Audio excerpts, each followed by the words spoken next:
Եթե մենք լինենք իշխանություն, Լարսը երբեք չի փակվի, այսպեսի միտք եմ լսել ձեր։ Այո, ցավոք սրտի տեսեք ինչ է տեղի ունենում այսօր, ընդհանրապես տնտեսական հարաբերությունների մեջ երբ որ խնդիրներ են առաջանում, տարիների վեր, հիմա չթերագնահատենք նախորդ իշխանություններին 2018-ից առաջ, ես աշխատել եմ այդ համակարգերում եւ տեսել եմ, որ մարդիկ իրենց անձնական կապերով շատ հաճախ խնդիրներ էին կարգավորում, խնդիրներ էին լուծում։ Այսօր Վրաստանում եւ նաեւ Ռուսաստանի Դաշնությունում հայ արտահանողները խնդիրների են բախվում, ամենատարբեր։ Կան կոռուպցիոն ռիսկեր, դա չենք կարող հերքել։ Այդ խնդիրները ցավոք սրտի օդում կախված մնում են։ Հայկական արտադրանքը հետ է վերադառնում։ Եվ որևէ մեկը փաստն այն է, որ չի կարողանում այդ հարցերը կարգավորել, լուծել։ Հիմա Սամվել Կարապետյանը ունի այդ հնարավորությունը, որ կարող է իր անձնական կապերով, Այսինքն ռուսական կողմը ճնշում է կիրառում Հայաստանի։ Ռուսական կողմը գիտեք ոնց ոչ թե ռուսական պետությունը, այլ դրանք առանձին ծառայություններ են, կոնկրետ ասենք կամ մաքսային ծառայություն Լարսում, որոնք որ դա տարիներով եկած երևույթ է, դա նորություն չի եւ ճնշում գործադրում են ոչ միայն հայերի նկատմամբ, այլ ընդհանրապես կարող են ճնշման գործադրման դեպքեր տեղի ունենալ։ Հիմա հայերի նկատմամբ սաստկացել են, թե ինչու ես չեմ կարող դա բացատրել, բայց փաստը այն է, որ հայկական իշխանությունները իզորու չեն այդ խնդիրները լուծելու, այդ խնդիրները կարգավորելու։ Թող հիմա իրանք հետևություն անեն, թե ինչու են ռուսները սաստկացրել այդ ամենը։ Եթե հարաբերություններ են փչացնում գործընկերների հետ եւ ակնկալում են, որ պետք է ամեն ինչ այսպես սահուն գնա առաջ, դա այդպես չի կյանքում։ Չէ, ճնշում են գործադրում, որովհետև ինքնուրույնության քայլեր են տեսնում Հայաստանի։ Չէ, ինքնուրույնության քայլ ասածը, եթե այստեղ էլ ծնվել է Եվրամիություն, թե Եվրասիական տեսական միություն։ Տեսեք, չոր մասնագիտական առումով ասեմ, դա բացարձակ ոչ մի վեկտորի նկատի չունեմ, ոչ ռուսական, ոչ արևմտյան։ Ես բազմիցս ասել եմ, որ Հայաստանը չունի այն ռեսուրսը, որ որևէ տնտեսական միավորի հետ կամ որևէ քաղաքական միավորի հետ դաշինք երկրների իմաստով հարաբերություն փչացնի։ Մենք չենք կարող Ամերիկայի Միացյալ Նահանգների հետ օրինակ հարաբերություն փչացնել։ Մեր ամբողջ բանկային համակարգը SWIFT համակարգով կապված է, նույն արևմուտքի հետ, նույն Ռուսաստանի հետ։ Հիմա Հայաստանի իշխանությունները անում են այնպիսի քայլեր,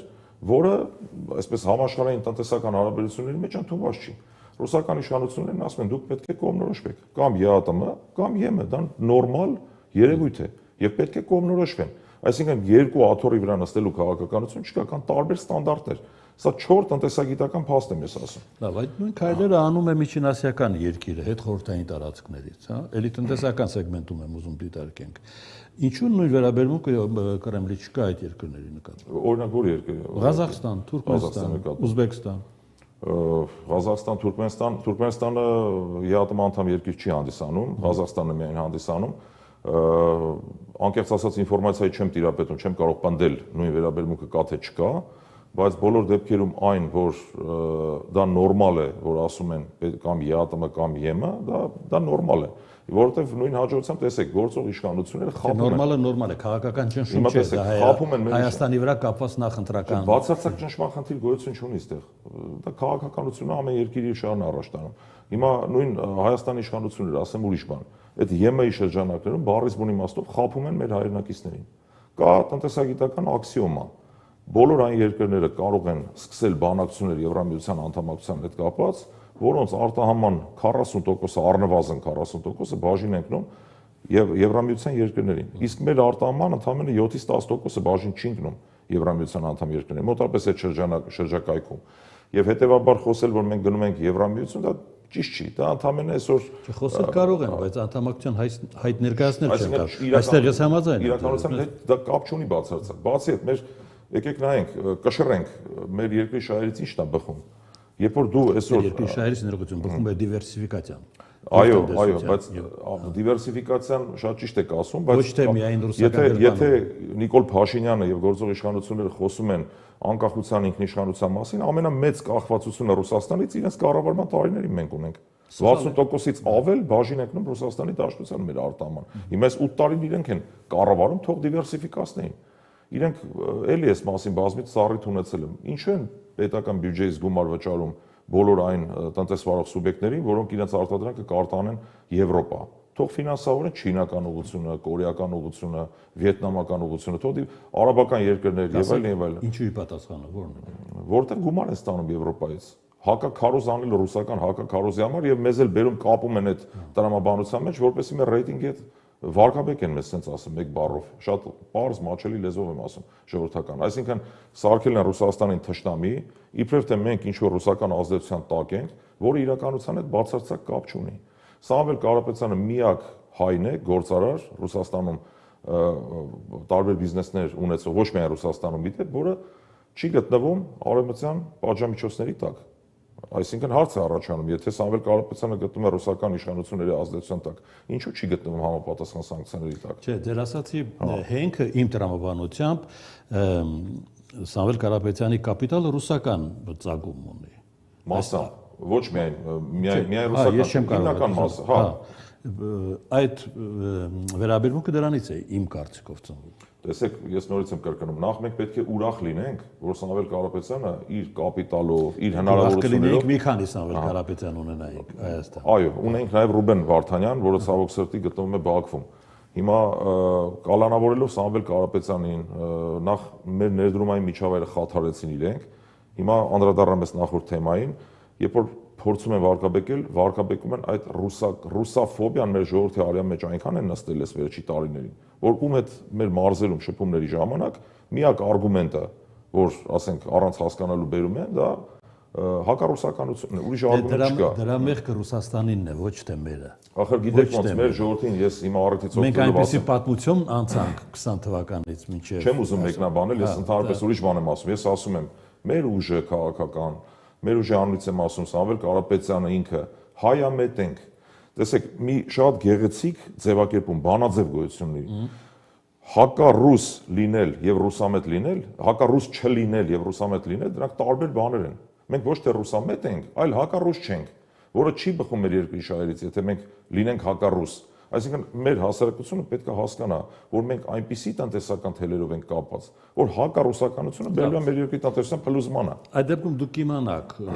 Մոսկվայի հետաքրքրություն ակնհայտ է հայկական ընտրությունների նկատմամբ։ Ում է ուզում օգնել Մոսկվան։ Բացարձակ ես նման ինֆորմացիա չեմ տիրապետում, չեմ կարող ենթադրություններ անել։ Ես տնտեսագետ եմ, ես մեր թիմի անդամ եմ եւ վստահաբար կարող եմ պնդել, որ մեր ուժը իր առաջնորդի գլխավորությամբ, ասես վստահաբար եմ ասում, հայամետ է, հայամետ ուժ, որը բացառապես ծաղկեցնելու է Հայաստանը։ Եվ վերջինը, արգել եք։ Նախընտրական խոստումներից որ տոկոսն է սովորաբար մնում, դուք այդ պատմությանը հաստատ տեղյակ եք, թղթի վրա, որը գնում է իրականություն։ Ուրեմն Սամվել Կարապետյանը բերել է մի նոր մշակույթ քաղաքականության մեջ, դա հետևյալն է։ Եթե ուշադիր լսեք Սամվել Կարապետյանի խոսույթը, նա չի ասում որևէ բան, որը պոպուլիստական է եւ որը չի կարող ի կատարածվել հետագայում։ Այսինքն ասում է այնպիսի բաներ,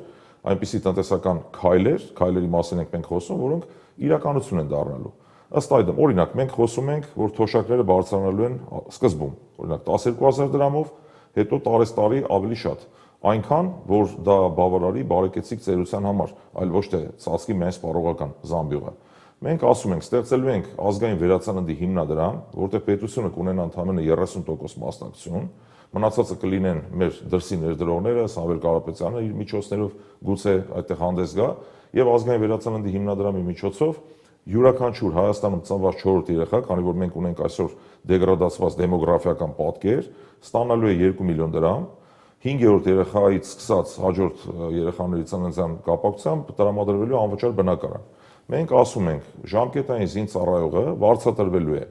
1.5 տարի ծառայության ավարտից հետո հետը վերադառնալու կամ 720,000 դրամ անձամբ տրվելու է զինծառայողին կամ ամսական 40,000 դրամ տրվելու է ծնողին զինծառայողին։ Մենք ասում ենք ծառայությունը շարունակելու դեպքում ծառայության ընթացքում կամ ծնողը կստանա 40,000 դրամ կամ վերջում կստանա զինծառայողը արդեն զորացրվելուց հետո։ Յուրաքանչյուր զինծառայող պայմանագրային կամ ցանկացած զինծառայող տարեկան ստանալու է 1000 բնակարան 50% զեղչով։ Մենք ասում ենք գյուղացին իր մթերքը այլևս խնդիր չունի մթերելու, որտեղ պետական երաշխավորությամբ տարվա սկզբին կնքվելու է պայմանագիր, ֆիքսվելու է գինը եւ մթերման կայանների միջոցով փոքր խմբականակներով պետությունը գնելու է եւ օգնելու է դրա արտաման հետ կապված խնդիրները լուծել։ Այսինքն գյուղացին չի ունենալու բերքի չիրացման խնդիր։ Մենք առաջարկում ենք երիտասարդ ընտանիքներին 20,000 մաչելի բնակարաններ։ Առաջարկում ենք 300,000 աշխատատեղեր։ Առաջարկում ենք դեղորայքի գների նվազեցում։ Նոր Վրաստանից ենք խոսում, հարևան Վրաստանում դրանք մոտավորապես 2 անգամ ավելի էժան են, քան Հայաստանի Հանրապետությունում։ մենք 1 միլիարդ դոլարի ներդրում ենք իրականացնելու տուրիզմի ոլորտում։ Ցավոք սրտի այսօր երբ որ խոսում են տուրիզմի աճի մասին, չեն ասում, թե տուրիզմից քանի տոկոսն է ուղղվել կոնկրետ մարզերին։ Օրինակ ասենք Տավուշի մարզը, որ տուրիստական կենտրոն է մասամբ, ասենք Դիլիջան քաղաքը, շատ փոքր չնչին տոկոս է կազմում ընդհանուրի մեջ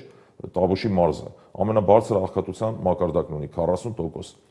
Մենք իսպառ հաղթահարելու ենք ծայրահեղ աղքատությունը։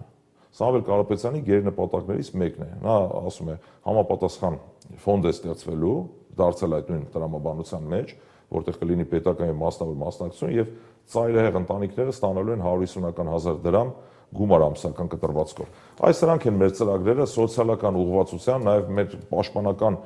այլ ծրագրեր եւս կա ռազմաարդյունաբերության զարգացման հետ կապված, օրինակ տեղական արտադրանք, խելացի սահմաններ, որ զինվորը չկանգնի խրամատում եւ այլն, բազմաթիվ հետաքրքիր ծրագրեր կան եւ մեր հասարակությունը թող վստահ լինի, որ դրանք իրագործելի ծրագրեր են բոլորը։ Շնորհակալություն, որ եկաք, այնինչ դուք ասեցիք, թվարկեցիք, տեսագրվել է, գիտեք, չէ՞, կգա ժամանակը դրանք անպայման վերհիշելու։ Եթե նկատել եք, նաեւ մեր լոգոյի վրա կա մի գրություն, երաշխավորված է։ Դա Սամվել Կարապետյանի կողմից կնիքի տեսքի մեր ավտոբուսների եւ հայկական լավ ասույթ կա ասում է, չտել աշնանը կա։ Չտել աշնանը անպայման լավ է լինելու։